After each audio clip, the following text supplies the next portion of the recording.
بسم اللہ الرحمن الرحیم وبہ نستعین سبحانک لا علم لنا الا ما علمتنا انک انت العلیم الحکیم الحمد للہ رب العالمین والصلاة والسلام علی سید المرسلین وعلی آلہ وصحبہ اجمعین ومن تبعہم بإحسان الی یوم الدین اعوذ باللہ من الشیطان الرجیم بسم اللہ الرحمن الرحیم اللہ لا الہ الا هو الحی القیوم لا تأخذہ سنۃ ولا نوم له ما في السماوات وما في الأرض من ذا الذي يشفع عنده إلا بإذنه يعلم ما بين أيديهم وما خلفهم ولا يحيطون بشيء من علمه إلا بما شاء وسع كرسيه السماوات والأرض ولا يؤوده حفظهما وهو العلي العظيم۔ محترم حضرین، یہ حمد و صلات کے بعد میں نے آیت الکرسی پڑھی۔ علامہ دکتور ربی کے دروس میں سورہ بقرہ کے آخری کی آیتیں اور سورہ آل عمران کی ابتدائی آیتوں کے تعلق سے سرسری تذکرے کے بعد انہوں نے یہ بیان کیا کہ میں آیت الکرسی کا اختصار کے ساتھ اس پر کچھ توضیح کرنا چاہتا ہوں، کچھ باتیں بیان کرنا چاہتا ہوں۔ اس سلسلے میں کل کے درس میں آیت الکرسی کی فضیلت میں نے بیان کی اور یہ کہ یہ قرآن کی سب سے زیادہ عظمت والی آیت ہے۔ جناب محمد رسول اللہ صلی اللہ علیہ وسلم نے اسے بیان کیا۔ میں نے اس کے بعض اور پہلو اہمیت و افادیت کے طور پر بیان کیے، خاص طور سے ہمارے اور آپ کے ذہن و دماغ میں یہ جذبہ بیدار کرنے کے لیے کہ آیت الکرسی کی اہمیت و افادیت کو ہمیں سمجھ کر یہ کوشش کرنی چاہیے کہ نہ صرف یہ کہ یہ آیت ہمیں یاد ہو اور دن میں کم سے کم 8 یا 9 مرتبہ 5 نمازوں کے بعد صبح شام سونے کے وقت اس کی پابندی کے ساتھ اس کا ذکر اور ورد کریں، اور یہ ذکر اور ورد محض زبانی یا الفاظ والا نہ ہو۔ شیخ عبدالرزاق نے آیت الکرسی براہین التوحید کے ضمن میں ایک بات بڑی پیاری لکھی اور فقہ الادعیہ والاذکار میں اور مختلف کتابوں میں اس کا بار بار تذکرہ کیا ہے کہ اگر آپ قرآن پڑھتے ہیں، آپ صبح اور شام کی دعائیں پڑھتے ہیں، ذکر و اذکار کرتے ہیں، تو صرف الفاظ اگر آپ پڑھ رہے ہیں، اس کے معنی اور مطلب آپ کو نہیں معلوم ہے، اس کے مقصود کا آپ کو علم نہیں ہے، تو یہ چیز آپ کو پڑھنے میں اگرچہ اجر و ثواب ملے گا لیکن بہت کم فائدہ ملے گا۔ اور اگر بالفرض آپ نے اس کے معنی اور مفہوم کو سمجھے بغیر دعائیں پڑھی لیکن عمل آپ کا اس کے خلاف ہے، آپ کہہ رہے ہیں اللہ اکبر، آپ کہہ رہے ہیں الحمدللہ، آپ کہہ رہے ہیں سبحان اللہ، لا الہ الا اللہ، یہ سب کلمات اللہ کا ذکر ہے، ان کلمات کی بڑی فضیلت ہے، لیکن ایک طرف آپ زبان سے یہ کلمہ کہہ رہے ہیں لیکن عمل میں آپ ان کلموں کی مخالفت کر رہے ہیں، آپ کا عقیدہ اس کے الٹ ہے۔ لا الہ الا اللہ آپ کہہ رہے ہیں لیکن دل میں عقیدے میں شرک موجود ہے، تو آپ کا لا الہ الا اللہ کہنا کوئی معنی، کوئی فضیلت نہیں رکھتا۔ اس کی لا الہ الا اللہ کی عظمت اور فضیلت کا آپ اندازہ لگائیں۔ ایک روایت میں ہیں، 2 الگ الگ حدیثیں ہیں، ایک حضرت موسیٰ سے، ایک حضرت نوح علیہ السلام نے اپنے بیٹے سے کہی تھی کہ لا الہ الا اللہ اتنا مضبوط اثر رکھتا ہے کہ اگر آسمان اور زمین اگر بند ہو تو اس سے کھل جائیں، اور سبحان اللہ و بحمدہ سے پوری دنیا اور دنیا کے تمام مخلوقات کو اللہ تعالیٰ روزی دیتا ہے۔ اور ایک روایت جس کو شیخ محمد بن عبد الوہاب نے کتاب التوحید میں درج کیا ہے لا الہ الا اللہ کی فضیلت بتاتے ہوئے، کہ حضرت موسیٰ علیہ السلام نے اللہ سے کہا کہ اے اللہ، مجھے کوئی ذکر سکھا جس کے ذریعے سے میں تیرا ذکر کروں۔ تو اللہ تبارک و تعالیٰ نے کہا لا الہ الا اللہ کہا کرو۔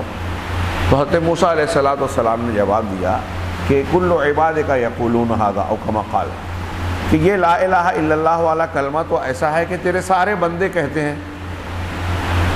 آپ جواب سے اندازہ لگائیے کہ حضرت موسیٰ علیہ السلام کا منشا کیا نظر آ رہا ہے کہ جو سب لوگ کر رہے ہیں اس سے ہٹ کر کچھ اسپیشل، کچھ خاص مجھے دیا جائے، یعنی اور زیادہ بہتر، اور زیادہ اچھا۔ عام طور سے لوگوں کا مزاج ہمارے یہاں یہی ہوتا ہے کہ جو چیز قیمتی ہوتی ہے نا وہ کمیاب ہوتی ہے، ڈھونڈنے سے ملتی ہے۔ لیکن دین کے معاملے میں اگر آپ غور کریں گے نا تو اللہ اور رسول نے بالکل الٹا معاملہ رکھا ہے. جو جتنی فضیلت والی چیز ہے، جو جتنی فائدے والی چیز ہے، اللہ تبارک و تعالیٰ نے اور رسول اللہ صلی اللہ علیہ وسلم نے اتنا زیادہ واضح، صاف اور کھلے طور پر بیان کر کے رکھا ہے. آپ لوٹ لو اللہ تبارک و تعالیٰ کی نیکی، اجر و ثواب. یہاں خفیہ نہیں ہے کہ آپ کو بہت زیادہ کسی پیر صاحب کے یا کسی کے فلاں کے جو ہے خدمت کرنے کے بعد چوری چھپے کوئی چیز معلوم ہو جائے. بعض گہری علمی باتیں ہو سکتی ہیں، لیکن فضیلت اور اجر و ثواب اور نجات سے متعلق جتنی اہم باتیں ہیں اتنی زیادہ قرآن و حدیث میں کھلی اور واضح ہیں. چنانچہ اللہ کے رسول اللہ تعالیٰ نے حضرت موسیٰ سے کہا کہ تم لا الہ الا اللہ کو کیا سمجھ رہے ہو؟ اگر ساتوں آسمان اور اس میں موجود ساری چیزیں، فرشتے اور جتنی چیزیں ہیں اللہ کو چھوڑ کر، ساتوں آسمان اور ساتوں آسمان میں موجود ساری مخلوق اور ساتوں زمینیں اور زمین میں موجود ساری چیزیں اگر یہ ترازو کے ایک پلڑے میں رکھی جائیں اور لا الہ الا اللہ کو دوسرے پلڑے میں رکھا جائے، پورے ساتوں آسمان ساتوں زمین ایک طرف، لا الہ الا اللہ کا کلمہ صرف ایک طرف، تو اللہ تعالیٰ نے فرمایا کہ لا الہ الا اللہ کا پلڑا بھاری ہو جائے گا، جھک جائے گا، یہ ساری چیزیں اس کے سامنے ہلکی پڑ جائے گی. کتنا وزندار کلمہ ہے، کتنی فضیلت ہے، آپ اندازہ لگائیے. اسی کو جوڑ کر ہم وہاں پڑھیں کہ ایک حدیث ہے، وہ بھی سنن کی ہے اور صحیح ہے، کہ قیامت کے دن ایک بندہ لایا جائے گا، آئے گا، اور اس کے سامنے اس کے اعمال کے 99 رجسٹر پیش کی جائیں گے. اللہ تعالیٰ سارے لوگوں کے سامنے لائے گا. 99 رجسٹر ہوں گے اس کے اعمال کے، جس میں اس کی برائیاں ہی برائیاں ہوں گی، گناہ ہی گناہ ہوں گے. اس کے سامنے پیش کیا جائے گا کہ تو نے یہ کیا، خاموش رہے گا. پھر اللہ تعالیٰ کی طرف سے کہا جائے گا کہ تنکروا من ھذا من شیء، یہ جو تمہارے رجسٹر، اچھا ایک بات یہ بھی کہ یہ رجسٹر ایسے ہمارے ہاتھ بھر کا یہ نہیں رہے گا. کل سجل مد البصر حدیث میں لفظ ہے کہ ہر رجسٹر حد نگاہ تک ہوگا، اتنا بڑا بڑا رجسٹر ہوگا، 99 رجسٹر اور اتنا بڑا بڑا، اس میں گناہ ہی گناہ. اللہ پوچھے گا اتنکروا من ھذا شیئا، کیا اس میں سے کسی چیز کا تم کو انکار ہے؟ او کما قال، کوئی بات غلط لکھی ہے کیا؟ وہ کہے گا نہیں، جو ہے صحیح ہے. کہا اظلمک کتبتی الحافظون، اللہ تعالیٰ پوچھے گا کہ کیا میرے جو فرشتے لکھنے والے تھے انہوں نے تم پر ظلم کیا ہے کیا، کچھ زیادہ لکھ دیا ہے کیا؟ وہ کہے گا نہیں پروردگار. تم اس کا اقرار کرتے ہو؟ کہے گا ہاں میں نے یہ گناہ کیے ہیں. تو اللہ تعالیٰ کہے گا کہ تمہارے پاس کوئی نیکی بھی ہے؟ ہاں، اس لیے کہ میری طرف سے کوئی ظلم نہیں ہوگا. وہ خاموش رہے گا.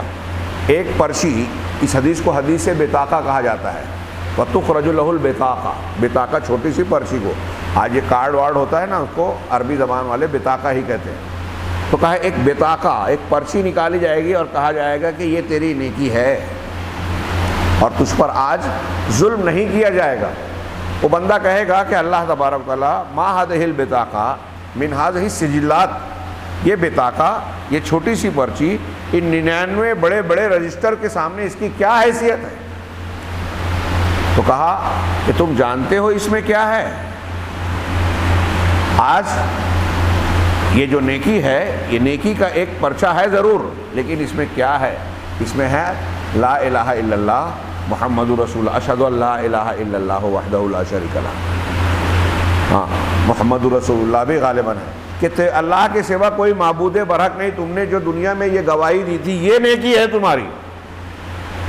اب ترازو کے ایک پلڑے میں اس کے 99 رجسٹر رکھے جائیں گے اور دوسرے پلڑے میں یہ لا الہ الا اللہ والا بطاقہ رکھا جائے گا. یہ لا الہ الا اللہ والا بطاقہ بھاری پڑ جائے گا اور وہ جنت میں جائے گا. اس کے گناہ ہلکے پڑ جائیں گے. یہاں میں نے یہ جو حدیث بیان کی، اس کے بارے میں بعض اہل علم کی تشریح، جو ساتوں آسمان اور زمین سے بھاری، 99 رجسٹر سے بھاری لا الہ الا اللہ کی یہ فضیلت ہم نے پڑھ لی، جو کلمہ توحید ہے، جو آیت الکرسی کا آغاز ہے، اللہ لا الہ الا ہو. تو میں یہ بتانا چاہ رہا ہوں کہ اس کی اتنی فضیلت کے ساتھ ساتھ اہمیت کی بات اس میں یہ ہے کہ علامہ ابن قیم کہتے ہیں کہ اس کی اس فضیلت کو دیکھ کر ہم دھوکے میں نہ پڑ جائیں۔ کیوں؟ اس لیے کہ قرآن اور حدیث سے یہ بھی ثابت ہے کہ بہت سارے لا الہ الا اللہ بولنے والے جہنم میں جائیں گے۔ ہم اور آپ یہاں بیٹھے ہیں یا کوئی بھی مسلمان آج فضائل ہم لوگ کرتے ہیں، ہاں، مسائل اور اس سے متعلقہ امور، اس کی شرائط، ضروریات، یہ سب بھول جاتے ہیں۔ لا الہ الا اللہ اللہ کے یہاں ہمارا قبول ہو، اس کی 7 شرطیں ہیں۔ اس پر میرا طویل درس ہے، کتابیں ہیں، آپ علماء کرام سے سنتے رہتے ہوں گے، ضرورت پڑی تو ہم اسے بھی بیان کریں گے۔ ایسا علم جو جہالت کے خلاف ہو، یقین ہو، سچائی ہو، اخلاص ہو، لا الہ الا اللہ کہنے والے اور اس کلمے سے محبت ہو، ہاں، انقیاد ہو، ایسی 7 شرطیں ہیں۔ ان میں سے کوئی ایک شرط بھی اگر نہیں ہے تو لا الہ الا اللہ ہمارا بیکار ہے۔ تو علامہ ابن قیم کہتے ہیں کہ لا الہ الا اللہ کی اتنی فضیلت ہے کہ 99 رجسٹر کے مقابلے میں یہ بھاری پڑ جائے گا گناہوں کے مقابلے میں، لیکن اس کے باوجود بہت سارے لا الہ الا اللہ کہنے والے جہنم میں جائیں گے۔ کیوں؟ ہے نا، بخاری کی ایک لمبی حدیث ہے، امام بخاری نے بتایا کہ نمازی لوگ بھی جہنم میں جائیں گے، لمبی حدیث نقل کی اور بتایا کہ جہنم میں نمازی لوگ جو جائیں گے ان کے اعضائے سجدے میں جو اعضاء ٹکتے ہیں، 7 ہڈیاں، مردوں اور عورتوں کی ایک ہی نماز ہے، وہ ایک ہی طریقہ ہے۔ ہمارے یہاں احناف کے یہاں میں نے دیکھا کہ وہ عورتیں جو ہے بالکل چمٹ کر، زمین سے چمٹ کر جو سجدہ کرتی ہے، قرآن حدیث سے نہیں ہے۔ صحابہ کرام کو، صحابیات کو اللہ تعالیٰ نے، اللہ کے رسول نے نہیں سکھایا۔ سجدہ 7 ہڈیوں پر ہوتا ہے، 2 پیر کی، 2 گھٹنے کی، 4، ہاں، یہ 2 ہاتھ، 6، اور یہ پوری ایک ناک سے لے کے پیشانی تک 7۔ یہ 7 جگہیں سجدے میں ٹکی رہنی چاہیے، ٹکی رہتی ہیں۔ اللہ کے رسول صلی اللہ علیہ وسلم نے اس لمبی حدیث میں جہنم وغیرہ کا جو بیان کیا ہے، بتایا ہے کہ جہنم میں سجدے میں ٹکنے والے اعضاء نہیں جلیں گے۔ اللہ تعالیٰ جہنم کی آگ کو یہ آرڈر دے گا کہ ایسے مسلمان یا ایسے بندوں کا جو اللہ کو سجدہ کرتے تھے، ان کے اعضائے سجدہ کو نہ جلائے۔ معلوم یہ ہوا کہ سجدہ کرنے والے بھی جہنم میں جائیں گے۔ جو اللہ کو سجدہ کر رہا ہے، ظاہر سی بات ہے وہ لا الہ الا اللہ کو مان رہا ہے، پھر بھی جہنم میں گیا۔ تو سوال یہ پیدا ہوتا ہے کہ ایک طرف ہم نے اس کی فضیلت سنی کہ 7 آسمان 7 زمین سے بھاری ہے لا الہ الا اللہ، 99 رجسٹر کے مقابلے میں وزندار پڑ جائے گا لا الہ الا اللہ کی پرچی، پھر یہ لا الہ الا اللہ بولنے والے جہنم میں کیوں جائیں گے؟ تو علامہ ابن قیم اور دوسرے علماء نے اس کی یہی صراحت کی کہ یہ لا الہ الا اللہ زبان سے تو آپ کہہ رہے ہیں، لیکن معنی اور مفہوم سمجھ نہیں رہے ہیں۔ آج ہم چلیں، یہ جو مزارات اور قبروں پہ اللہ کے علاوہ شرکیات کا بازار گرم ہے، اللہ کے علاوہ کی عبادتیں ہو رہی ہیں، ہاں، قبروں پر نذر و نیاز چڑھائے جا رہے ہیں، چادریں چڑھائی جا رہی ہیں، وہاں سجدہ رکوع کیا جا رہا ہے، اور بہت ساری عبادتیں کی جا رہی ہیں، ہاں، دیکھ کر حیرت ہوتی ہے۔ میں نے اجمیر کا ایک منظر ایک مرتبہ دیکھا، حیرت زدہ رہ گیا، مجھے یقین نہیں آ رہا تھا کہ آج کے دور میں بھی مسلمان کہلانے والے لوگ ایسی خرافات کریں گے۔ اتنی جہالت، دین سے اتنی دوری، قرآن اور حدیث کے یہ مضامین کا اتنا صاف صاف موجود ہونا، پھر بھی مسلمانوں کا عمل، عقیدہ اس سے بالکل دور اور بیگانہ ہے۔ ایک شرک کے اڈے پہ چلے جائیے، آپ اجمیر جائیے، کلیئر جائیے، کلیئر نظام الدین اولیاء میں نے دیکھا، وہاں ان کی مزار پر تبلیغی جماعت کا مرکز بغل میں ہے، اندر جائیے تو وہاں قبر پر لوگ کھلے کھلے سجدے کر رہے ہیں، میں نے اپنی آنکھ سے دیکھا ہے، سجدے کر رہے ہیں، چادریں چڑھا رہے ہیں، قربانیاں کر رہے ہیں، وہاں قوالیاں ہو رہی ہیں۔ ہمارے بعض عرب اساتذہ وہاں آئے تھے تدریب کے لیے دلی میں، اسی کی کلاسیں تھیں، اس کے بعد ان کو بھی دکھانے لے کے چلے گئے بعض علماء، انہوں نے دیکھا تو حیران رہ گئے کہ یہ تبلیغی جماعت والے پوری دنیا میں دین پھیلانے کی بات کرتے ہیں، ان کے پڑوس میں، بغل میں شرک ہو رہا ہے، خاموش ہے، عجیب بات ہے، کون سی دین کی دعوت دے رہے ہیں؟ انہوں نے ہم کو اس دن، تمام عرب اساتذہ نے اس دن، جس دن انہوں نے دیکھا تھا، دوسرے دن کلاس میں اس کے سوا کوئی بات ہی نہیں کی کہ آپ لوگ یہ چھوٹے چھوٹے مسئلوں پر لڑنا چھوڑ دیجئے، سب مل کر پہلے اس شرک کو ختم کیجئے۔ یہ تمام انبیاء کا طریقہ ہے کہ سب سے زیادہ لڑائی شرک سے کی جائے گی، چھوٹے موٹے مسائل، ہمارے اندر کے اختلافات چھوڑ دیجئے۔ یہ عرب علماء کی تلقین تھی۔ کہا دیوبندی اہل حدیث یہ جو جھگڑے کچھ مسائل میں آپ لوگ کرتے ہیں، وہاں دونوں طلبہ تھے، علماء تھے، تو عرب علماء نے کہا کہ یہ بعد میں کرنا، آپ لوگ پہلے مل کر اس شرک کو ختم کرو۔ ہمیں حیرت ہے، اور انہوں نے کہا کہ یہ پوری دنیا میں دعوت و تبلیغ کا کام کرتے ہیں اور ان کے پڑوس میں شرک ہو رہا ہے، تو اب کون بتائے کہ وہ لوگ تو مسائل پہ بات ہی نہیں کرتے، یہ توحید ہے، یہ شرک ہے، یہ بدعت ہے، یہ خرافات ہے۔ ایک جماعت بولتی ہے فضائل دیکھو، ایک جماعت بولتی ہے کہ اختلاف پہ مت پڑھو، اور اس کے نتیجے میں دین کے بہت سارے مسائل کو جو ہماری نیکیوں اور دین کو تباہ و برباد کر دینے والے ہیں، ان کو عوام میں، لوگوں میں بتایا ہی نہیں جاتا۔ 15 سال، 20 سال عمریں کھپا دی دین کے کام کے لیے، لیکن وہ بات پتہ ہی نہیں چلی، وہ بتائی نہیں گئی، جس سے پورا دین اور پورا اعمال ضائع ہو جاتا ہے۔ کتنی بڑی بے وقوفی کی بات ہے۔ ایک عنوان قائم کر دیا کہ ہم فضائل میں دیکھیں گے۔ میں طنز و تعریض نہیں کر رہا ہوں، جو بھائی کہتے ہیں غصے میں آنے کی بجائے میری بات سن کر اس پر غور کریں کہ ان کے فائدے کی بات کہہ رہا ہوں۔ آپ نے زندگی بھر فضیلت کی بات کو دیکھ کر عمل کیا، کوشش کیا، لیکن آپ کا عقیدہ لا الہ الا اللہ ہی صحیح اگر نہیں ہے تو آپ کتنا بھی زندگی بھر کسی بھی عالم سے فتویٰ پوچھ لے، قرآن کہتا ہے انبیاء کرام کا ذکر کر کے اگر یہ سارے انبیاء بھی شرک کریں گے تو ان کے سارے عمل برباد ہو جائیں گے، انبیاء کے عمل برباد ہو جائیں گے۔ لئن اشرکت لیحبطن عملک، ایک آیت قرآن کی خالی دیکھ لیں، صرف دیکھ لیں کہ رسول اللہ صلی اللہ علیہ وسلم کو خطاب کر کے کہا جا رہا ہے کہ اگر آپ بھی شرک کریں گے تو آپ کے عمل برباد۔ کتنی اہم بات ہے یہ، کیا معمولی سی بات ہے؟ اس کو نظر انداز کر دیا جائے صرف اس وجہ سے کہ کچھ لوگ ناراض ہو جائیں گے، اختلافی بات ہو جائے گی۔ اگر یہی بات ہوتی تو اللہ کے رسول صلی اللہ علیہ وسلم جو صادق و امین تھے مکہ میں، لا الہ الا اللہ کی دعوت پیش نہ کرتے، وہی پیش کرنے کے بعد تو آپ کے لوگ دشمن بن گئے۔ تو لا الہ الا اللہ کی بنیاد پر اگر دشمنی ہوتی ہے تو یہ عزت کی بات ہے۔ تمام انبیاء کا جھگڑا یہی تو تھا۔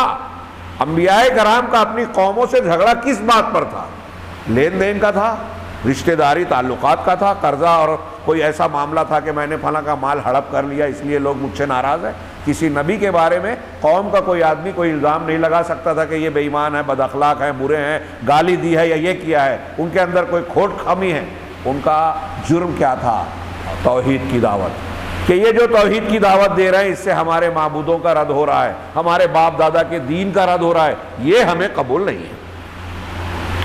آپ اور ہم جانتے ہیں نا، اللہ کے نبی صلی اللہ علیہ وسلم کی مخالفت کرنے کے باوجود، میٹنگ کرنے کے بعد کہ 14-12 قبیلے کے ایک جوان جو ہے تلوار لے کر آپ کو قتل کرنے جائیں گے، شب ہجرت آپ کے گھر کا گھیرا ڈال کے بیٹھے ہیں کہ مار ڈالیں گے، قتل کر دیں، لیکن اس حالت میں بھی انہی قبیلوں کے جن قبیلوں کے لوگ مارنے آئے تھے، انہی قبیلوں کے لوگوں کی امانتیں رسول اللہ صلی اللہ علیہ وسلم کے پاس رکھی ہے۔ کیا مطلب ہے؟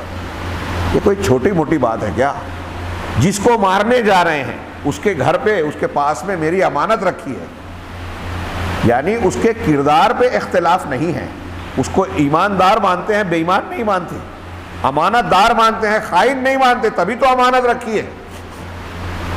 تو آپ کی شخصیت اور آپ کے اخلاق سے مکہ والوں کو اختلاف نہیں تھا۔ اختلاف کس بات پر تھا؟ کہ جو آپ دعوت توحید لا الہ الا اللہ کا کلمہ ہمارے سامنے پیش کر رہے ہیں، اس کو اگر ہم نے کہہ دیا، مان لیا، تو باپ دادا کا دین چھوڑنا پڑے گا، سرداری چھوڑنی پڑے گی، یہ قریشی سب سے اونچے اور دوسرے نیچے ہیں یہ رد کرنا پڑے گا، ہاں سب اللہ کے بندے اور اس کو معبود ماننے والے بن جائیں گے، تو پھر اونچ نیچ ختم ہو جائے گی، یہ ہمارا صدیوں سے چلی ہوئی روایت ختم ہو جائے گی، وغیرہ وغیرہ۔ ہر ایک کو لا الہ الا اللہ کہنے میں اس وجہ سے اختلاف تھا۔ ابو جہل ابو طالب کو مرنے کے وقت جب اللہ کے رسول کہہ رہے ہیں کہ چچا جان لا الہ الا اللہ کہہ دو، میں اللہ کے پاس حجت پیش کروں گا، یہ غور کرتے جائیے میرے بھائیوں، لا الہ الا اللہ پہ جتنا بولے کم ہے، حالانکہ میں نے سوچا تھا کہ 5-7 منٹ کہہ کے میں آگے بڑھ جاؤں، لیکن یہ لا الہ الا اللہ کے کلمے کے ساتھ ظلم بھی ہوگا۔ اس کو یہ بھی نہیں سوچنا چاہیے کبھی بھی کہ ہم تو یہ جانتے ہیں، سنتے ہیں، بار بار اس کی فضیلتیں جانتے ہیں، جی نہیں۔ انبیاء کرام نے، قرآن نے اور قرآن کی تعلیمات اور ہمارے علماء سلف اور یہ لوگ کہتے ہیں کہ ان کلمات کو، ان اسباق کو بار بار دہرانا چاہیے، اور یہاں جو بڑے ہیں چھوٹے ہیں، ہاں اپنے گھر میں اس سبق کو دہراتے رہیں، بچوں کو بار بار سمجھاتے رہیں، یہ ضروری ہے۔ توحید ہے، دین کی جڑ اور بنیاد ہے، اسی سے ساری خوبیاں دنیا اور آخرت کی ہمیں حاصل ہوگی، اس لیے اس سبق کو غیر اہم سمجھ کے نظر انداز کبھی مت کرنا، ہمیشہ اسے دہراتے رہنا، اس کلمے کی اہمیت کو سمجھتے رہنا، نوح علیہ السلام نے 950 سال تک یہ سمجھایا قوم کو. بات ضمن در ضمن پھیلتی جا رہی ہے. ہاں مجھے کچھ ہو سکتا ہے کہ ایک آدھ پہلو جو میں نے پیش کیے ہیں وہ باقی رہ جائیں، بیان کرنا چھوٹ جائے، ہو سکتا ہے بعد میں آئے. عرض یہ کرنا ہے، میں ان تفصیلات کی روشنی میں بیان یہ کرنا چاہتا ہوں کہ لا الہ الا اللہ آج بہت سارے مسلمان کہتے ہیں، الگ الگ جماعتوں کے لوگ کہتے ہیں، لیکن اس کے معنی، مفہوم، شرائط، تقاضے نہ جاننے کی وجہ سے ایک طرف لا الہ الا اللہ کہتے ہیں، دوسری طرف لا الہ الا اللہ کی مخالفت کرتے ہیں. ایک ہوتا ہے نہ سمجھ کر نہ اس پر عمل کرنا یا اس کے پر توجہ دینا، ایک ہوتا ہے مخالفت کرنا. میں دوسروں کی بات نہیں، مسلمان کہلانے والے طبقات کی. آج ہمارے یہاں آپ اور ابھی میں نے اجمیر کی مثال دی، نظام الدین کی مثال دی. یہ بریلوی لوگ قبر پرست جو ہمارے سامنے موجود ہیں، کھلا کھلا شرک اکبر کرتے ہیں. کھلا، کسی کو اعتراض ہو، ناراضگی ہو، ہوتی ہو، یہ میں بالکل واضح انداز میں کہہ رہا ہوں، ان تک یہ بات پہنچے اور وہ یہ غور کریں تاکہ حجت پوری ہو. اگر وہ چاہتے ہیں کہ اللہ کے محبوب بنے، رسول کی سنت پر عمل کرنے والے، واقعی رسول سے محبت کرنے والے ہیں، تو رسول کا طریقہ اختیار کرے، تعلیم مانے. منہ سے بولنے سے اور پھر غلو کرنے سے یہ محبت نہیں ہے. اللہ کے رسول سے محبت ویسے کریں جیسے خود اللہ اور رسول نے بتایا، جیسے صحابہ نے کیا. اور وہ کیا ہے؟ آپ کی تعلیمات کو سمجھ کر اسے قبول کرنا. ایک طرف ہم بریلویوں کو دیکھ رہے ہیں کہ وہ کھلے کھلے قبروں کی پرستش کر رہے ہیں، گنڈا تعویذ اور فلاں اور فلاں اور فلاں. دوسری طرف ہم دیوبندی حضرات اور دوسرے لوگوں کو دیکھ رہے ہیں، صوفی ہے اس میں اور نہ جانے کیا کیا. ان کے اندر بھی لا الہ الا اللہ کی کتنی شدید مخالفت ہو رہی ہے آج عملاً. کوئی وسیلے سے دعا مانگ رہا ہے اللہ کے رسول کا وسیلہ لگا کر، کوئی جو ہے گنڈا تعویذ لٹکاتا ہے، یہ شرک اصغر ہے، کبھی کبھی اکبر ہو جاتا ہے. کوئی غیر اللہ کی قسم کھا رہا ہے. اور بعض لوگ اپنے بزرگوں کے سلسلے میں، جیسے میں کیا کہوں کہ جو فلاں ہمارے بڑے بزرگ ہیں ان کی قبر پہ گئے، ان کی مٹی لائے تو ہم کو شفا مل گئی. قاسم نانوتوی کی قبر کے بارے میں دیوبندی حضرات میں مشہور ہے کہ ایک مرتبہ وبا پھیلی اور پھر اس مٹی کو لے کے تعویذ بنا کے کیا تو اس سے شفا ملنے لگی. گھر والے روز مٹی ڈال رہے ہیں. پھر اس کے بعد ایک دن وہ ناراض ہو گئے اور کہا کہ اب اگر مٹی کم ہوگی تو ہم بھریں گے نہیں. لہٰذا اس دن سے لوگ اچھے ہونا بند ہو گئے. ہاں، ان کے گھر والوں نے ایک دواخانہ بند کروا دیا. آج کتنا کام آتا کورونا میں، نعوذ باللہ. خیر، یہ ابھی جانے دیجئے، یہ چھوٹی موٹی بات ہے. میں یہ سوچ رہا ہوں کیا بیان کروں کیا چھوڑوں. صوفیت کے نام پہ، تصوف کے نام پر جس کی جھاڑ جھنکاڑ آج ہماری ہر طرف پھیلی ہوئی ہے. آج آپ کو گھر گھر میں صوفی ملیں گے اور اس کی تبلیغ کرنے والے. دکھاوے میں ایسا بتایا جاتا ہے کہ یہ تصوف بڑا سیدھا سادہ اچھا دین ہے، شرافت سکھانے والا ہے، نیکی سکھاتا ہے. اس کا عنوان ہے کہ دل کا تزکیہ اور صفائی کی جائے.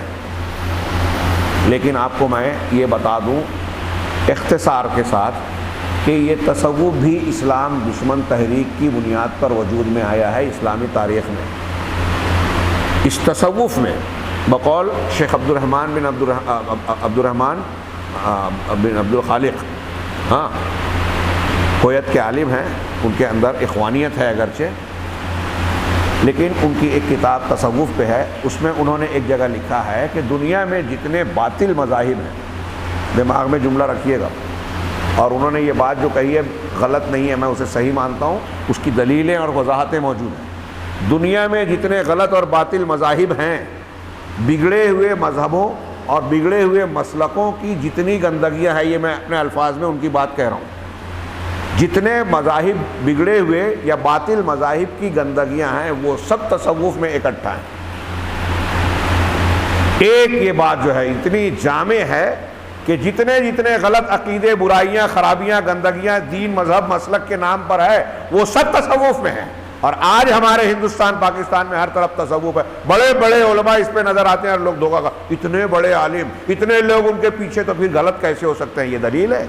اگر یہی دلیل ہے تو پھر آزر ابراہیم علیہ السلام کے مقابل کے لوگ بھی اتنے لوگ مانتے تھے تو جو بت پرستی کر رہے تھے تو کیا غلط تھا؟ وہ بھی مان لیجئے صحیح. اکثریت اقلیت دلیل نہیں ہے. اور جو اکثریت ہے یہ ان کے پیچھے جا رہی ہے، وہ اس لیے جا رہے ہیں اتنے لوگ جا رہے ہیں تو میں جا رہا ہوں، وہ بولتا ہے کہ اتنے لوگ جا رہے ہیں تو میں جا رہا ہوں، دلیل کسی کے پاس نہیں ہے، سب ایک دوسرے کے دیکھا دیکھی پیچھے بھاگ رہے ہیں۔ یہ جو میں نے ایک جملہ شیخ عبد الرحمن کے حوالے سے نقل کیا، اب اس کی تھوڑی سی تشریح کرنے کے لیے دو بات جو میں اکثر تقریر خطبے درس میں کہتا ہوں، اور یہ بات دماغ میں بٹھا لیجئے۔ آج جو تصوف کے مختلف سلسلے موجود ہیں، چشتی، قادری، نقشبندی، سہروردی، رفاعی وغیرہ وغیرہ، کچھ علاقائی ہیں کچھ عالمی ہیں، تو جتنے سلسلے ہیں ہر سلسلے میں آپ وحدت الوجود حلول کا عقیدہ ضرور پائیں گے، چاہے وہ شروع میں آپ کو بیان نہ کریں۔ وحدت الوجود اور حلول جو میں بیان کر رہا ہوں، جو میں کہہ رہا ہوں، اس کو آپ کیا سمجھتے ہیں؟ ہلکی پھلکی بات ہے؟ یہ کلمہ لا الہ الا اللہ جس کی اتنی فضیلت ہم نے پڑھی نا، اس کی مخالفت میں سب سے بڑا گھناؤنا شرک اگر کوئی ہے دنیا میں تو وحدت الوجود ہے۔ وحدت الوجود کا مطلب اپنے الفاظ میں یہ ہے کہ دنیا کی ہر چیز ایک ہی وجود ہے، اللہ کے وجود سے نکلی ہوئی ساری چیزیں، اس لیے سب کے سب اللہ ہی اللہ ہے بس۔ اس لیے اہل تصوف یہ لوگ لا الہ الا اللہ کا مطلب یہ بیان کرتے ہیں لا موجود الا اللہ، اللہ کے سوا کوئی معبود برحق نہیں۔ اس کا معنی وہ نعوذ باللہ کیا بیان کرتے ہیں کہ اللہ کے سوا کوئی موجود ہی نہیں ہے۔ کیا مطلب؟ کائنات کی ہر چیز میں اللہ ہے، سب چیز اللہ سے نکل کر بنی ہے، اس لیے سب میں اللہ ہی اللہ ہے۔ آپ کے اندر اللہ ہے، میرے اندر اللہ ہے، اس دیوار میں اللہ ہے، اس پنکھے میں اللہ ہے، اس ممبر اور لکڑی میں اللہ ہے، جتنے جانور ہیں اس میں اللہ ہے، نعوذ باللہ نعوذ باللہ، سور میں کتے میں بھی اللہ ہے، نعوذ باللہ۔ یہ میں نہیں کہہ رہا ہوں، کتابوں میں لکھا ہے۔ شبلی اور جنید کے واقعے میں شبلی صاحب کے ساتھ ایک اس کا شاگرد جا رہا تھا، ایک کتے کی سڑی ہوئی لاش پڑی تھی، اس شاگرد نے پوچھا کہ شیخ کیا آپ یہ کہیں گے کہ اس میں بھی اللہ تعالیٰ ہے؟ کہا ہاں اس میں بھی اللہ ہے۔ ابھی پرانی باتیں جانے دیجیے، کتابوں میں مارکیٹ میں یہ چیزیں جو میں بیان کر رہا ہوں نا، امداد اللہ مہاجر مکی صاحب کے وہ سلسلے سے جو بڑے بڑے دیوبند کے اور بریلوی کے علماء جن کے مرید تھے اور ہیں، ہاں ان کا یہ عقیدہ ہے وحدت الوجود۔ امداد المشتاق کتاب ہے، دیکھ لیجئے۔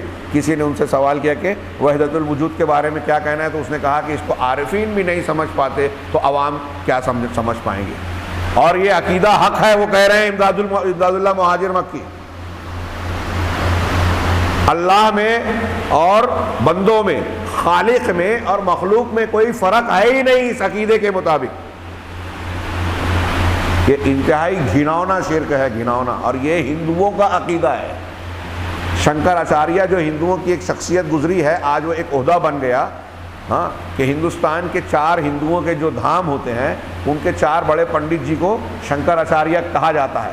ماضی میں شنکر آچاریہ نام کا ان کا ایک شخص گزرا تھا، ہاں، اس نے وید کی جو تشریح کی، تفسیر کی، ان کی جو بنیادی کتاب ہے ہندو دھرم کی، ہاں، اس وید کی تشریح اس نے وحدت الوجود کے حوالے سے کی، وحدت الوجود کے عقیدے کی بنیاد پر کی۔ یہ ہندوؤں کا عقیدہ ہے وحدت الوجود، یونانیوں کے عقیدے میں آپ کو اس کے اثرات ملیں گے، اور یہی آپ کو صوفیوں میں ملے گا۔ صوفیوں نے وحدت الوجود کہہ کر اس کو عام کیا ہے، اور آج ہمارے ارد گرد میں اس کو بیان کیا جاتا ہے۔ ہمارے ہاں تبلیغی جماعت کے لوگ جو تبلیغی نصاب فضائل اعمال کے نام سے پڑھتے ہیں، میں نام لے کے کہہ رہا ہوں، اور یہ جانتا ہوں کہ یہ بات میری لوگوں کو معلوم ہوگی کہ بہت سے لوگ ناراض ہوں گے، لیکن میں ان سے پھر سے گزارش کروں گا کہ یہ ہمارے دین کی بنیاد ہے۔ جنت اور جہنم کے ملنے اور نہ ملنے کی بنیاد اسی پر کھڑی ہوتی ہے، لا الہ الا اللہ پر۔ اس لیے اگر آپ کو میری بات بری لگ رہی ہے تو بری لگنے کے ساتھ ساتھ تھوڑی دیر کے لیے آپ غور کیجئے کہ بات صحیح ہے یا غلط۔ یہ ہندوانہ عقیدہ آپ کے اندر، ہمارے اندر اگر آ گیا، لا الہ الا اللہ بگڑ گیا، تو ہمارا مسلمان ہونا کوئی مطلب نہیں رکھتا۔ اللہ کے یہاں کوئی قبولیت، کتنی بھی آپ تہجد پڑھ لیں، قرآن کو بار بار ختم کر لیں، روزے رکھ لیں، نمازیں پڑھ لیں، اگر توحید نہیں ہے، شرک اکبر ہے، اور اس سے توبہ کیے بغیر مر گئے، تو یہ کوئی دنیا کا فتویٰ، کوئی انسان یہ فتویٰ نہیں دے سکتا کہ وہ آدمی جہنم سے نکلے گا۔ کتنی بڑی چھوٹی بات ہے کیا؟ یہ معمولی بات ہے، اس میں آدمی کو کوئی سمجھوتا، اغماض، کوتاہی کرنی چاہیے کیا؟ بچے کو پہلا سبق یہ سکھانا چاہیے لا الہ الا اللہ۔ اور یہی ہمارے اسلاف کا طریقہ تھا. آج یہ طریقہ ہی بچوں کو چھوڑیے، بڑوں کو لا الہ الا اللہ، توحید اور شرک 20 سال جو ہے دین کا کام کر رہے ہیں. آپ پوچھئے شرک کس کو کہتے ہیں تو نہیں معلوم. لا الہ الا اللہ کا مطلب پوچھ لیجئے، ابھی یہ آگے بتا رہے ہیں شیخ علامہ ربیع صاحب، اس سے واضح ہوگا. تو یہ ساری باتیں جو میں نے تھوڑی تفصیل بیان کی، تھوڑی سی منتشر سی لگی ہوگی آپ کو، لیکن ان ساری باتوں کا حاصل میں یہ توجہ دلانا چاہتا ہوں کہ آپ یہاں موجود لوگوں کے دماغ میں اگر یہ بات آ جائے تو میں سمجھوں گا کہ ہمارے رمضان کی نیکیاں اللہ نے قبول کر لی کہ لا الہ الا اللہ سب سے زیادہ فضیلت والا ہے. لیکن لا الہ الا اللہ اپنی شرائط اور معنی اور مفہوم کے ساتھ اگر ہوگا، بندہ اپنے دل، عمل اور اپنے قول میں ویسے اختیار کرے گا، تب یہ لا الہ الا اللہ کی طاقت، وزن اور فضیلت ہوگی. ورنہ اگر لا الہ الا اللہ کہنے والے وحدت الوجود کو مان رہے ہیں تو لا الہ الا اللہ نہیں مان رہے ہیں. اگر وہ قبر پہ سجدہ کر رہے ہیں تو لا الہ الا اللہ ان کا کوئی مطلب رکھتا ہی نہیں. یہی مزارات پر ہمارے شیخ عبدالصبور رحمانی کہتے تھے کہ دیکھو اوپر جھنڈے پہ لکھا ہے لا الہ الا اللہ، نیچے قبر پہ سجدہ اور غیر اللہ کی عبادت ہو رہی ہے. کہا وہ کہتے تھے کہ شیطان اللہ تعالیٰ سے بتاتا ہوگا، کہتا ہوگا کہ دیکھ تیرے دکان پر سائن بورڈ تو تیرا لگا ہوا ہے لیکن دھندا میرا چل رہا ہے، دکان میری چل رہی ہے. اور ہاں بات صحیح بھی ہے، جہاں شرک ہو رہا ہے وہاں جھنڈے پہ لا الہ الا اللہ لکھ کر لگایا ہے. مطلب مذاق اڑا رہے ہیں لا الہ الا اللہ کا. خود مسلمان کوئی غیر مسلم کرے تو گستاخی، اور مسلمان کرے تو یہ دین. یہ اس بات کا ثبوت ہے اعلانیہ، ایسے جو جھنڈے شرک کے اڈوں پہ جو لگے ہیں نا، یہ اس بات کا اعلان ہے کہ امت کا ایک بڑا طبقہ کلمہ توحید کو، جس کو پڑھ کر آدمی اسلام میں داخل ہوتا ہے، اسی کو سمجھا نہیں ہے اور سمجھنے کے لیے تیار بھی نہیں ہے. لہذا لا الہ الا اللہ، اللہ لا الہ الا ہو، یہ پہلا کلمہ ہے آیت الکرسی کا. اور آگے کے جتنے جملے ہیں اس میں اللہ کی عظمت، اس کی کبریائی، اس کے اسماء و صفات، اس کی توحید کے نشانات جو بھی بیان کیے گئے ہیں، ہاں اگر آپ غور سے دیکھیں تو یہ جو پہلا دعویٰ کیا گیا ہے کہ اللہ، اس کے سوا کوئی معبود برحق ہے ہی نہیں. آگے آیت الکرسی کے جتنے مضمون ہیں 9-10 جملے، وہ سب کے سب لا الہ الا اللہ کی دلیل ہے، اور ایسی دلیل جس کا دنیا کا کوئی انسان رد نہیں کر سکتا، اس کو ماننے پر مجبور ہوگا اگر غور کرے. تو یہ جو اللہ تعالیٰ نے دعویٰ کیا کہ اس کے سوا کوئی معبود برحق نہیں ہے، کوئی عبادت کے لائق نہیں ہے، کیوں ہے؟ بلا وجہ نہیں ہے. اس کی دلیلیں آگے بیان ہو رہی ہے. لیکن پہلے آئیے اللہ لا الہ الا اللہ کے وہ تفسیر جو علامہ ربیع نے کیا ہے اس کو آج سرسری طور سے دیکھ لیں.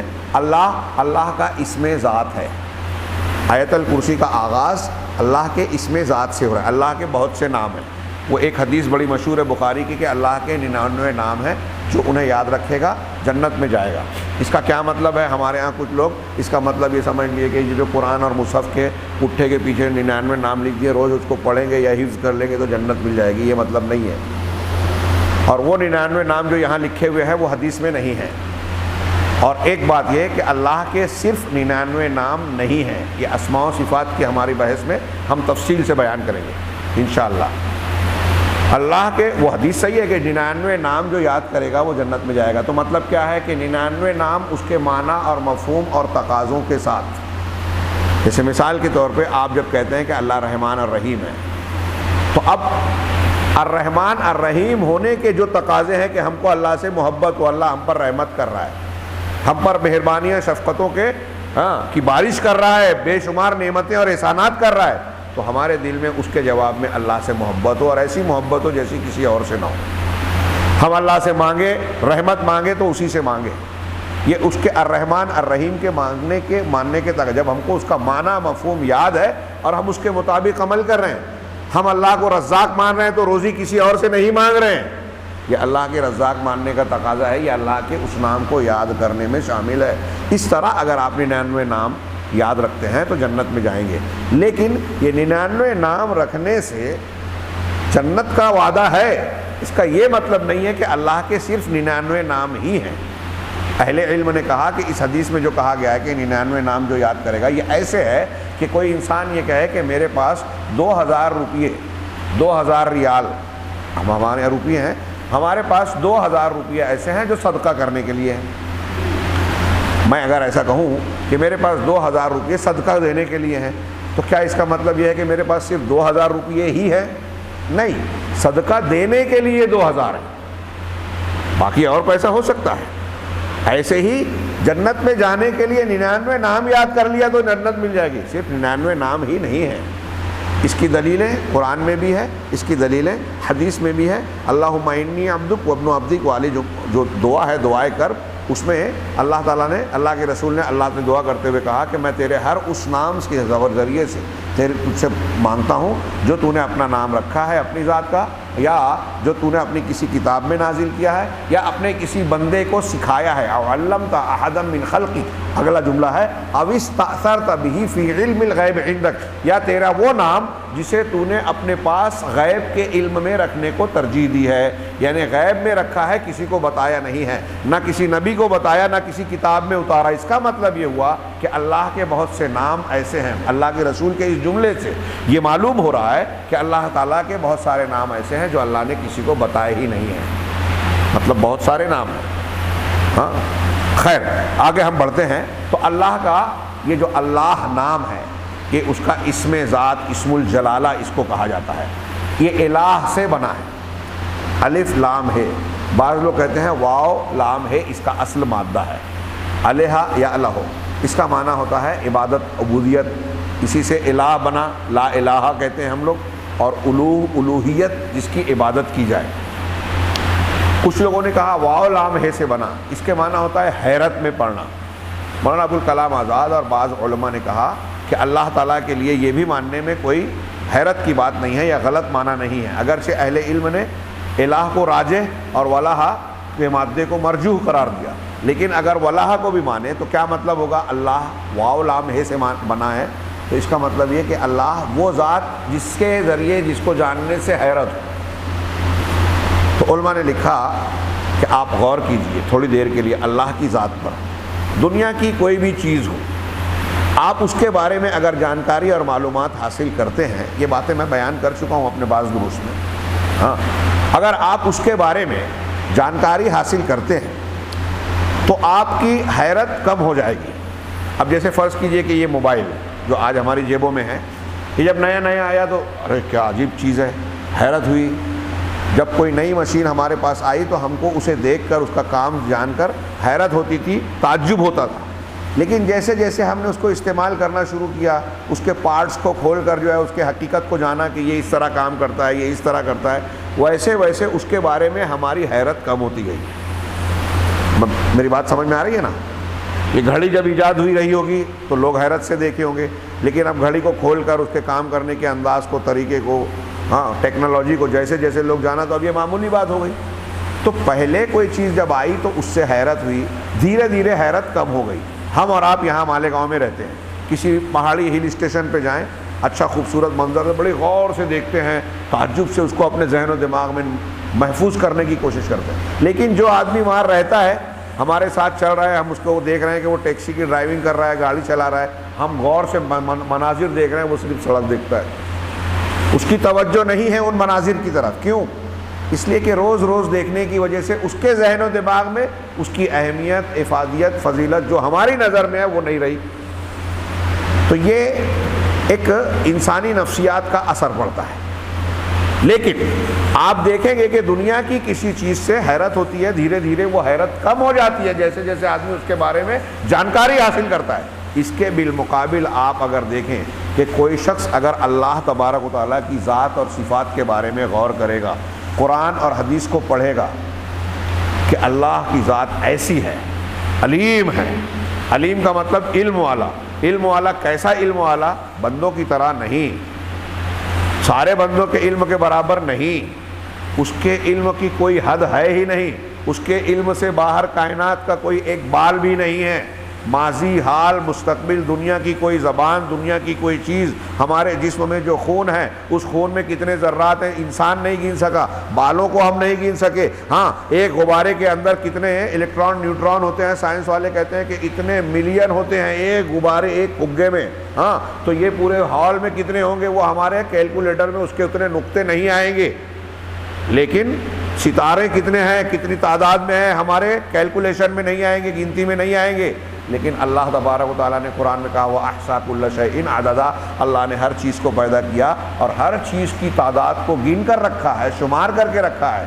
ہمارے جسم میں کتنے بال ہیں، کتنے خون کے ذرات ہیں، سفید ذرات ہیں، پلیٹ ہیں، سرخ ذرات ہیں، ایک جھاڑ کے اندر کتنی پتیاں ہیں ہم وہ گن نہیں پائیں گے، زندگی کھپ جائے گی، لیکن کتنی پتیاں ہیں، پتیوں کے اندر کتنے بال ہیں، جڑ میں کتنے بال ہیں، جڑیں کتنی اندر تک گئی ہے، اللہ ہر چیز کو جانتا ہے، ہر وقت جانتا ہے، ایک چیز کو کبھی ایک لمحے کے لیے بھی بھولتا نہیں ہے۔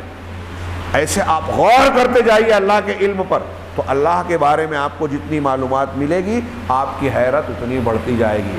دنیا کی ہر چیز کے بارے میں معلومات ملے گی تو آپ کی حیرت کم ہوگی، اللہ کے بارے میں جتنی معلومات بڑھے گی تو آپ کی حیرت بڑھے گی۔ خالق اور مخلوق میں یہ فرق ہے۔ تو اللہ تعالیٰ کے اسماء و صفات کو آپ پڑھیے، بہت بہترین علم۔ ہمارے ہاں مزاج ہی نہیں ہے، شوق ہی نہیں ہے، لوگوں کو اس کا ادراک بھی نہیں ہے کہ اللہ تبارک و تعالیٰ کے اسماء و صفات اور عقیدے کی ان بنیادوں پر توجہ صرف کی جائے۔ دین کے چند چیزوں کو اختیار کر کے فضائل میں ہم دین ڈھونڈتے ہیں، یہ اللہ تعالیٰ کی عظمت و کبریائی والا بنیاد والا معاملہ ہم نے فراموش کر رکھا ہے، جو دین کی اہم بنیاد اور ستون ہے۔ اللہ کا اسم ذات ہے، آیت الکرسی کی شروعات ہو رہی ہے۔ اللہ کا اسم ذات سب سے اول، سب سے اہم اس لیے بھی ہے کہ آپ قرآن میں دیکھیں گے کہ اللہ تعالیٰ کے اس نام کا ذکر کر کے اللہ نے دوسرے ناموں کا ذکر کیا ہے۔ اللہ هو اللہ الذی لا الہ الا هو الملک القدوس السلام المؤمن اس طرح اللہ کے نام کے بعد دوسرے ناموں کو ذکر کیا ہے، وہ نام اللہ کی طرف پلٹتے ہیں۔ کہیں ایسا نہیں کہا کہ کیا ہے الغفار و الستار ہو اللہ، کہ غفار، ستار، رحمان، رحیم یہ اللہ ہے، کہیں ایسا نہیں کہا۔ اللہ ایسا ہے، اس کا مطلب یہ کہ اللہ کا اسم ذات ہے، حقیقی نام ہے۔ سب سے زیادہ اہمیت والا اللہ کا اسم ذات اللہ ہے۔ اس کے بعد الرحمن ہے۔ اللہ کے علاوہ صرف رحمان وہ نام ہے اللہ کا جس کو قرآن میں ذکر کر کے دوسرے ناموں کو یا صفات کو اس کی طرف پھیرا گیا ہے۔ الرحمن علی العرش استویٰ، صرف رحمان ہے۔ تو رحمان اس میں ذات بھی ہے، اس میں صفت بھی ہے۔ یہ اس میں ذات، اس میں صفت میں کسی اور موقع پر سمجھاؤں گا۔ اللہ تبارک و تعالیٰ کے اس نام کا، اسم الجلالہ کا صرف تذکرہ کرنا تھا۔ اللہ لا الہ الا ہو، اللہ یہ اللہ کا اسم ذات ہے۔ لا الہ، نہیں ہے کوئی معبود برحق سوائے اس کے، هو الحی القیوم، وہ الحی القیوم ہے۔ ہم اس کی وضاحت شیخ کے زبان میں پڑھیں گے۔ پہلے صرف آج کے درس میں وقت جو ہو گیا ہے اس اعتبار سے اللہ لا الہ الا ہو سے متعلق جو باتیں انہوں نے کہی ہیں ایک صفحہ 1.5 صفحہ میں اس کو پیش کرتا ہوں۔ کہہ رہے ہیں کہ لا الہ الا اللہ، یہ کہہ رہے ہیں اس کا معنی ہے لا الہ الا اللہ، معناہا لا معبود بحق الا اللہ۔ اس کا مطلب ہے اللہ لا الہ الا ہو، یہ وہی ہے جو لا الہ الا اللہ میں ہم کہتے ہیں۔ اللہ کا نام اس میں پہلے ہے اور پھر اس کے بعد میں ہوا ہے، تو اس کا معنی ہے معبود حق، برحق معبود اس کے سوا کوئی نہیں۔ یہ اچھی طرح دماغ میں رکھیے۔ لوگوں نے لا الہ الا اللہ کی تشریح بھی الٹ پھیر کر دی۔ ایک معنی تو میں نے ابھی صوفیوں والا بتایا کہ لا موجود الا اللہ بیان کیا، یہاں ایک انہوں نے بھی ذکر کیا کہ یہ معنی لا الہ الا اللہ کا یہ معنی اپنے اختصار کے ساتھ ساتھ اور وضاحت کے باوجود اس کا معنی کوئی ہیچ پیچ والا نہیں ہے، بالکل صاف اور کھلا ہوا ہے۔ مختصر اور واضح ہونے کے باوجود اہل بدعت اور گمراہی والے لوگوں نے اس کو ضائع کر دیا، اس کو بگاڑ دیا۔ شیخ کہہ رہے ہیں یہ کہ لا الہ الا اللہ بالکل سیدھا، صاف، واضح معنی والا مختصر سا کلمہ ہے، اپنے مقصد کو بیان کرنے والا، لیکن بدعتیوں نے، گمراہ لوگوں نے اس کو بھی ضائع کر دیا، بگاڑ دیا۔ کیسے؟ وَسَنَّ لَهُمْ هَذَا الضِّيَاءَ أَهْلُ الْبَاطِلِ، اور اس ضیاء لا الہ الا اللہ کے ساتھ اس کھلواڑ کرنے کو ان کے لیے اہل باطل نے مشروع کر کے بتایا، خوبصورت بنا کر پیش کیا، جس سے کہ اہل اسلام نے ڈرایا اور منع کیا ہے۔ وَحَذَّرُوا مِنْ آلِهِ، یعنی بدعات سے اہل اسلام، علماء سلف و خلف نے ہم کو روکا ہے، سمجھایا ہے کہ ان سے دور رہنا اور ان کے ماننے والوں سے دور رہنا، ان کی کتابوں سے دور رہنا۔ جو اہل بدعت ہے، خاص طور سے عوام کو ان چیزوں سے دور رہنا چاہیے، لیکن انہی کے مرید جا کے بنے ہیں جو گمراہ کرنے والے امام ہیں۔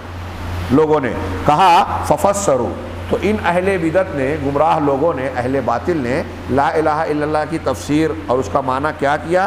لا الہ الا اللہ کا معنی وہ کہتے ہیں کہ اس کا مطلب یہ ہے کہ لا خالق ولا رازق، ہاں، کہ اللہ کے سوا کوئی خالق اور کوئی روزی دینے والا، کوئی پیدا کرنے والا اور کوئی روزی دینے والا نہیں ہے۔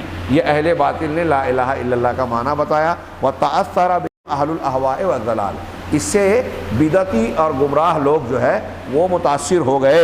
وَصَارُوا يُفَسِّرُونَ تَوْحِيدَ الْأُلُوهِيَّةِ الْوَاضِحِ الَّذِي بَعَثَ اللَّهُ بِهِ جَمِيعَ الْأَنْبِيَاء، کہہ رہے ہیں کہ چنانچہ اس سے متاثر ہو کر انہوں نے توحید الوہیہ کو، لا الہ الا اللہ میں توحید الوہیت ہے، توحید کی تین قسمیں، ربوبیت، الوہیت، اسماء و صفات، تو توحید الوہیت اصل ہے، مقصود ہے۔ اگر آپ نے اس کو مان لیا تو باقی دو توحید اس کے اندر خود بخود آ جاتی ہے، باقی دو کو مانا تو توحید الوہیت اس میں نہیں آتی۔ آپ نے جب یہ کہا کہ اے اللہ میں تیری عبادت کرتا ہوں، میرے دعا مانگتے ہیں کہ مجھ کو یہ چیزیں دے دے، تو دعا کر کے آپ عبادت کر رہے ہیں، لیکن اسی عبادت میں آپ کا یہ عقیدہ بھی آ گیا کہ جو چیز آپ مانگ رہے ہیں اس کو دینے والا صرف اللہ ہے، لہٰذا آپ نے دینے والا اللہ کو مانا تو ربوبیت بھی آ گئی، کیونکہ ربوبیت اللہ کے کاموں سے متعلق توحید ہے۔ اور آپ نے یہ بھی مان لیا کہ میں جو دعا مانگ رہا ہوں تو اس کو سننے والا اللہ ہے، مطلب وہ سمیع ہے، دعا کو قبول کرنے والا ہے، تو سمیع یہ اللہ کا نام ہے، وہ نام پر بھی ایمان آ گیا۔ تو الوہیت کو آپ نے مانا تو ربوبیت اور اسماء اور صفات کی توحید خود بخود اس میں آ جاتی ہے۔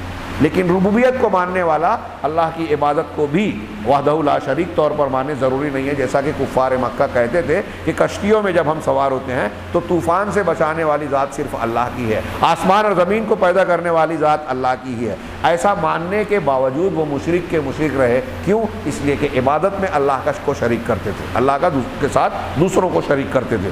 چنانچہ انہوں نے بھی، اہل ضلال نے، اہل باطل نے یہ تفسیر کی اور اس سے متاثر ہوئے۔ اب یہ شیخ کہہ رہے ہیں کہ لا الہ الا اللہ اپنے معنی کہ توحید الوہیت کے معنی میں واضح ہونے کے باوجود، جس کے ذریعے سے تمام انبیاء کرام علیہم الصلاۃ والسلام نے اپنی قوم کے مشرکین اور گمراہ لوگوں کا مقابلہ کیا اور ان کے معالم کا رد کیا، ہاں، اس تفسیر کے ذریعے سے، ہاں،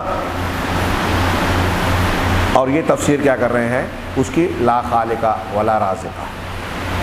اب اگر لا الہ کا کہنے کا مطلب اسلام میں داخل ہوگا یہی معنی ہوتا تو ابو طالب ہیں، ابو جہل ہیں، یہ بھی تو یہی مانتے تھے کہ روزی دینے والا اور پیدا کرنے والا اللہ ہے۔ قرآن نے کہا کہ ان سے پوچھو آسمان زمین کس نے پیدا کیا، تو کہا اللہ۔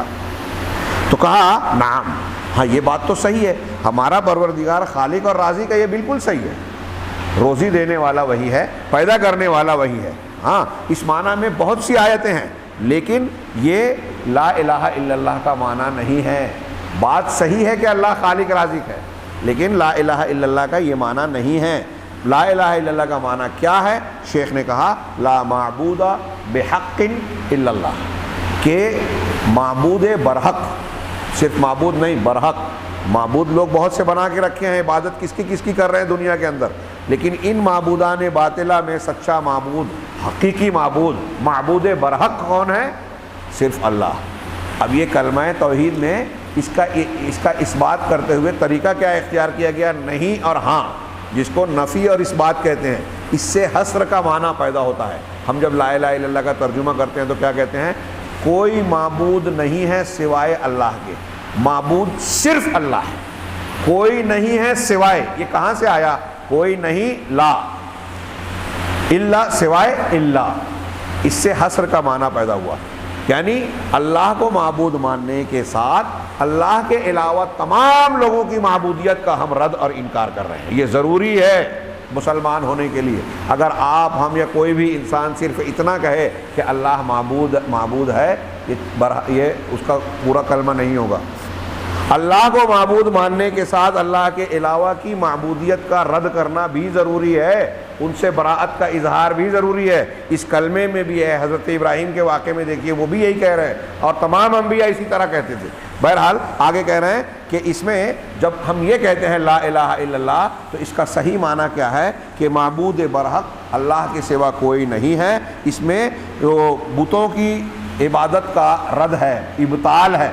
یعنی جب ہم یہ جملہ کہہ رہے ہیں تو ہم یہ کہہ رہے ہیں کہ بتوں کی بت عبادت کے لائق نہیں ہیں، درختوں، پتھروں، جن، انسان، فرشتے، اور اللہ تبارک و تعالیٰ کے جتنے بھی مخلوقات ہیں، سارے لوگوں کی معبودیت کا رد ہے، انکار ہے، جن کو دنیا میں دوسرے لوگ پوچھتے ہیں، بلکہ صرف عبادت اللہ وحدہ لا شریک کی جائے گی جو واحد قہار ہے۔ یہ معنی ہے لا الہ الا اللہ کا۔ کہہ رہے ہیں چنانچہ ساری عبادات صرف اللہ تبارک و تعالیٰ کے ساتھ عبادت کو خاص کیا جائے گا جو واحد قہار ہے۔ چنانچہ نتیجہ کیا ہے کہ جتنی بھی عبادات ہیں، نماز، زکوٰۃ، روزہ، حج، دعا، توکل، یہ دیکھیے اب جو الفاظ آ رہے ہیں نا، سب عبادت کی قسمیں ہیں۔ کچھ لوگ ان کو عبادت سمجھتے ہی نہیں ہیں۔ دعا کرنا، توکل یعنی اللہ پر بھروسہ کرنا، خوف، رغبت، رہبت، رغبت دل کے اندر جذبہ، اور رہبت، یہ جتنی بھی چیزیں ہیں نا، جیسے محبت ہم کو بندوں سے بھی ہوتی ہے، لیکن اس محبت میں خشوع خضوع تذلل نہیں ہوتا، تعظیم نہیں ہوتی۔ اللہ سے جو محبت ہوتی ہے اس میں تعظیم بھی ہوتی ہے۔ اللہ کا جو خوف ہوتا ہے وہ خوف شرک کہلاتا ہے، اس میں تعظیم ہوتی ہے۔ ایک طبعی خوف ہوتا ہے کہ سانپ کو دیکھ کے آدمی ڈر گیا، جیسے موسیٰ علیہ السلام ڈر گئے تھے، تو یہ شرک نہیں ہو گیا۔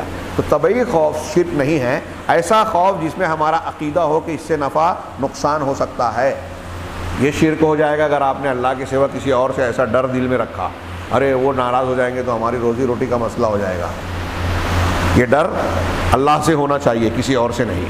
تو یہ سب عبادت ہے۔ کچھ اس میں سے دل کے اعمال ہیں، کچھ اعضاء و جوارح کے اعمال ہیں، کچھ مالی عبادات ہیں، زکوٰۃ مالی عبادت ہے، روزہ جسمانی عبادت ہے، نماز جسمانی عبادت ہے، حج جو ہے اس میں ساری عبادتیں اکٹھا ہیں۔ تو یہ ساری کے ساری عبادتیں جو عبادت کی تعریف میں داخل ہیں، نظر و نیاز، رکوع، سجدہ، طواف وغیرہ وغیرہ، جتنی بھی عبادتیں ہیں، اس میں سے کوئی بھی عبادت ذرہ برابر بھی غیر اللہ کی طرف پھیرنا جائز نہیں ہے۔ یہ لا الہ الا اللہ کا معنی ہے، ذرہ برابر بھی۔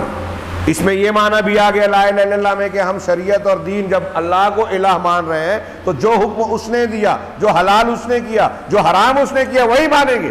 اللہ کہہ رہا ہے کہ یہ حلال ہے اور مولوی صاحب بول رہے ہیں کہ حرام ہے، تو ہم مولوی صاحب کی نہیں مانیں گے۔ لیکن آج کتنے لوگ ہیں کہ اللہ کہہ رہا ہے کہ سود حرام ہے اور جیب میں ان کے فتویٰ ہے کہ ہندوستان میں سود حلال ہے، اس کے بغیر کام نہیں چلے گا، سود کھا رہے ہیں، تو شرک نہیں کر رہے ہیں۔ اسی وجہ سے اگر آپ ایسی تقلید کر رہے ہو امام حنیفہ، امام شافعی، امام مالک، امام احمد، امام بخاری، امام مسلم، امام فلاں، امام ڈھیما، جو بھی ہو، اگر کسی انسان کی آپ ایسی تقلید کر رہے ہیں کہ ایک طرف اللہ اور رسول کی بات آ جائے، آپ اس کو نہ مانیں اور یہ مانیں کہ میرے امام کو حق ہے، جو حلال بولیں گے حلال مانوں گا، جو حرام بولیں گے حرام مانوں گا، تو یہ شرک ہوگا۔ اتخذوا احبارهم ورهبانهم اربابا من دون اللہ، قرآن کی آیت میں یہی بات کہی گئی ہے، لیکن ہمارے ہاں کچھ لوگ اس کو بھی سمجھنے کے لیے تیار نہیں ہیں۔ مسئلہ پوچھنا یہ سوچ کر کہ یہ قرآن حدیث کی بات ہم کو بتا رہے ہیں، یہ الگ ہے، لیکن ایسا ماننا کہ یہ ہمارے امام ہیں، اب یہ جو کہیں گے میں وہی مانوں گا، یہ شرک ہے۔ فرق سمجھیے اچھی طرح۔ اور ہمارے یہاں کچھ اہل حدیث لڑکے ہر تقلید کو شرک کہتے ہیں، یہ بھی صحیح نہیں ہے، اور مقلدین ہر قسم کی تقلید کو جائز مانتے ہیں، یہ بھی صحیح نہیں ہے۔ بہت اچھی طریقے سے مسئلوں کو سمجھنا چاہیے، اور یہ عقیدے کی بات کو تو بطور خاص میں اس پیراگراف کو پورا کر کے آج کا درس سمیٹوں۔ یہ کہہ رہے ہیں کہ ذرہ برابر بھی غیر اللہ کی طرف کسی بھی عبادت کو کسی بھی درجے میں پھیرا نہیں جائے گا۔ ایک مکھی بھی قربان کی اگر کسی غیر اللہ کو، تو آپ واقعہ جانتے ہیں اللہ نے اس کو جہنم میں ڈال دیا۔ نہ انبیاء کی طرف، نہ انبیاء کے لیے کی طرف کسی عبادت کی کسی قسم کو پھیرا جائے گا، نہ ان کے علاوہ اللہ عز و جل کی کسی بھی مخلوق۔ انبیاء کے لیے بھی وہ کام نہیں کیا جائے گا جو اللہ کے لیے خاص ہے، جو عبادت ہے۔ اگر آپ نے کسی نبی سے بھی ایک کی بھی عبادت کر لی تو شرک کرنے والے ہو گئے۔ اب عبادت میں آپ نے کہا دعا ہے، کہ یا رسول اللہ فلاں فلاں چیز میری کر دے، یہ دعا ہے، یہ شرک ہے، شرک اکبر ہے، چھوٹا والا نہیں ہے۔ اس پہ مر گیا آدمی تو کبھی جہنم سے نہیں نکلے گا، یہ طے بات ہے۔ تو انبیاء یا ان کے علاوہ کسی کو بھی، ولا من الانداد، اور نہ ہی انداد، اللہ تعالیٰ کے وہ ہمسر جن کو کہ اللہ کے ساتھ لوگوں نے بنا رکھا ہے، اللہ کا ہمسر اور شریک ٹھہرا رکھا ہے۔ انتہائی شدید افسوس کی بات ہے یہ، کہ عقل و شعور قرآن و حدیث کے سامنے ہونے کے باوجود یہ طریقہ لوگوں نے، لہٰذا ضروری ہے کہ ہم توحید کے اس توحید کو سمجھیں جس کے ساتھ تمام انبیاء کو بھیجا گیا، اور اسے لوگوں میں پھیلائیں، اس سبق کو بار بار دہرائیں، اس لیے کہ اہل بدعت اپنے باطل کو پھیلاتے ہیں، لا الہ الا اللہ کی مخالفت جو لوگوں نے اختیار کر رکھی ہے وہ اسے پھیلا رہے ہیں۔ اور یہاں آج کے زمانے میں شیخ کہہ رہے ہیں، علامہ ربیع کہہ رہے ہیں کہ کچھ جماعتیں ایسی ہیں ہمارے درمیان اور کچھ مدارس ایسے ہیں جو اس باطل تفسیر کو انجام دے رہی ہے۔ یہ جماعتیں اس لا الہ الا اللہ کے غلط معنی اور مفہوم کو لوگوں میں پھیلا رہی ہیں، کچھ مدرسے اسی کو پڑھا رہے ہیں، ہاں چنانچہ وہ لوگ لا الہ الا اللہ کے معنی میں گمراہی کے شکار ہیں۔ یہ ہمارے یہاں لا خالق لا رازق کہتے ہیں، ہاں، اور جو جماعت اسلامی والے اخوانی تحریکی ہیں، مولانا ابوالعلا مودودی صاحب وغیرہ کی تفسیر دیکھیے تو لا الہ الا اللہ کا معنی وہ لا حاکم الا اللہ، حاکم صرف اللہ ہے، حکومت صرف اللہ کی، عبادت سب کی چلے گی۔ ان کی تشریح بھی ناقص ہے، ادھوری ہے، غلط ہے۔ اللہ کے سوا کوئی حاکم نہیں، بات صحیح ہے، فیصلہ قانون ساز، قانون بنانے والا حقیقت میں صرف اللہ ہے، یہ بھی صحیح ہے، لیکن یہ لا الہ الا اللہ کا پورا معنی نہیں ہے، اچھی طرح سمجھیے۔ تو یہ کہہ رہے ہیں کہ ہمارے ہاں کچھ جماعتیں، کچھ مدارس ایسے ہیں جو لا الہ الا اللہ کے اس باطل معنی کو پھیلا رہی ہیں اور لوگوں کو گمراہی کا شکار بنا رہی ہیں۔ چنانچہ اس کلمہ عظیمہ جس کی شان اور عظمت کو ہم نے بیان کیا، اس کے بارے میں ہی، یعنی اسلام کی دین کی جو اصل بنیاد ہے، پہلی اینٹ ہے، اسی کو غلط رکھ دیا، اسی کو غلط سمجھ لیا، اسی کو بگاڑ کر رکھ دیا۔ اب آپ اوپر کی عمارت کو کتنا بھی خوبصورت بنائیں، جب پہلی اینٹ اور بنیاد ہی غلط ہے تو آپ کا فائدہ کیا؟ اور آج ہم دیکھ رہے ہیں کہ مسلمان کہلانے والے، اور جیسا کہ یہ شیخ حفظہ اللہ نے بتایا کہ کچھ جماعتیں، مدرسے، بڑے بڑے لوگ، علماء ایسے ہیں، علماء دکھائی دیتے ہیں جنہوں نے لا الہ الا اللہ کے معنی کو الٹ پلٹ کر رکھ دیا، غلط سلط لوگوں میں پھیلا دیا، اور آج لوگ اسی کو اختیار کیے ہوئے ہیں۔ وَأَنَّهَا، جبکہ یہ کلمہ کتنا عظیم الشان ہے، ہم نے ابھی پڑھا، جانا کچھ فضیلتیں، اور یہ بھی جانا کہ تمام رسولوں کو اسی کلمے کے ساتھ، اسی کلمے کی تبلیغ، اسی بنیاد کے ذریعے سے کے ساتھ بھیجا گیا، اسی کی وجہ سے کتابیں نازل کی گئی، اسی کے لیے اللہ تعالیٰ نے جنت اور جہنم پیدا کیا۔ لا الہ الا اللہ کے ماننے والے کے لیے جنت، نہ ماننے والے کے لیے جہنم، بنیاد یہی ہے، ہاں۔ اور والناس یسألون عنہا فی القبور، اور لوگوں سے قبر میں انہی بنیادوں کے بارے میں سوال کیا جائے گا کہ تمہارا رب کون ہے، تمہارا نبی کون ہے، انہی بنیادوں سے متعلق کہہ رہے ہیں۔ ھذہ جملۃ تدور حولھا ھذہ الرسالات کلھا، یہ چند باتیں ہیں جس کے ارد گرد تمام رسولوں کی تعلیمات، ہاں، اللہ تعالیٰ کی نازل شدہ تعلیمات گردش کرتی ہیں، اور اسی کے گرد قرآن کریم کی اکثر و بیشتر آیتیں گردش کرتی ہیں۔ آپ قرآن میں اس کی جستجو کریں۔ انہوں نے یہ کہا، ہاں، بعض علماء نے بیان کیا کہ قرآن کا 1/3 حصہ توحید ہے۔ علامہ ابن قیم اور بعض لوگ کہتے ہیں کہ قرآن پورا کا پورا توحید ہے، یا تو قرآن میں اللہ کی توحید کا حکم ہے، اس کی دلیلیں ہیں، یا قرآن میں اللہ کے اسماء و صفات اور اس کا اثبات ہے، اللہ کے کاموں کا تذکرہ ہے، اس کی عظمتوں کا ذکر ہے، یہ توحید کا اثبات ہے، یا پھر قرآن میں شرک کا رد ہے، شرک کی دلیلوں کے ذریعے سے اس کی تقلید کی گئی ہے، یا پھر قرآن میں اہل توحید، توحید کے ماننے والوں کا انجام، کہ انبیاء کرام کا انجام کیا ہوا اور قیامت میں ان کو کیسی جنتیں اور انعامات ملیں گے، یا پھر قرآن میں یہ بتایا گیا ہے کہ توحید کو نہ ماننے والے مشرکین کا انجام کیا ہوا، ان کو ہلاک و برباد کیا گیا، آخرت میں کس طرح برباد کیا جائے گا، میدان محشر اور قبر میں ان کا کیا حال ہوگا، یا قرآن میں یہ بیان کیا گیا ہے کہ اگر آپ لا الہ الا اللہ یعنی توحید کو مانتے ہیں تو آپ کو کون سا عمل کرنا چاہیے، یہ کرو یہ مت کرو، نماز پڑھو، روزہ رکھو، والدین کی خدمت کرو، حلال کھاؤ، طیبات کو کا رزق کھاؤ، اچھے اخلاق اختیار کرو، اور زنا مت کرو، چوری مت کرو، والدین کی نافرمانی نہ کرو، اور لوگوں کے حق نہ مارو، ظلم نہ کرو، یہ کرو یہ نہ کرو، یہ توحید کا تقاضا اور اس کی تکمیل ہے۔ جو یہ کرتا ہے وہ لا الہ الا اللہ کی تکمیل کرتا ہے۔ اس لیے پورا کا پورا قرآن توحید کے گرد اور معنی اور مفہوم پر گردش کرتا ہے۔ علامہ ابن قیم نے کہا، لہٰذا نتیجہ یہ نکلا کہ الحمدللہ رب العالمین توحید، الرحمن الرحیم توحید، مالک یوم الدین توحید، ایاک نعبد و ایاک نستعین توحید، اہدنا الصراط المستقیم الی آخر السورہ توحید۔ ہر جملہ قرآن کا کسی نہ کسی طریقے سے توحید سے جڑا ہوا ہے. یہ لا الہ الا اللہ کی عظمت ہے، اسی سے جڑا ہوا ہے. اب اگر ہم اور آپ کو اتنی فرصت نہیں ہے، اتنی توجہ یا دلچسپی نہیں ہے کہ اس بنیادی کلمے کے معنی، مفہوم، شرائط کو ہم سمجھیں جانیں، تو پھر ہم سے زیادہ بدقسمت کوئی نہیں ہے. رمضان المبارک کے اس مہینے میں جب کہ ایک مومن بندے کا قرآن سے تعلق قائم ہوتا ہے تو قرآن کی سب سے عظیم تعلیم، سب سے بڑی بنیاد، اور قرآن نے جس کو بیان کیا ہے، ثابت کیا ہے، پورا قرآن کا مضمون جس کے گرد گھومتا ہے وہ توحید اور لا الہ الا اللہ ہے. اس کے معنی اور مفہوم کو ہم نے نہیں سمجھا تو قرآن کو نہیں سمجھا، قرآن کی عظمت کو نہیں جانا، اور رمضان کے اس بہترین موقع کو حقیقت میں ایک رسم اور عادت کے طور پر گزار کر ضائع کر دیا. اللہ تعالیٰ ایسے بدقسمت لوگوں میں ہم کو نہ شامل کرے، خوش قسمت لوگوں میں شامل کرے. قرآن سے جڑ کر قرآن کو سمجھنے والا، اس پر عمل کرنے والا ہم کو بنائے، اور اس کی برکت سے دنیا اور آخرت میں کامیابی سے نوازے. وآخر دعوانا ان الحمد للہ رب العالمین وصلی اللہ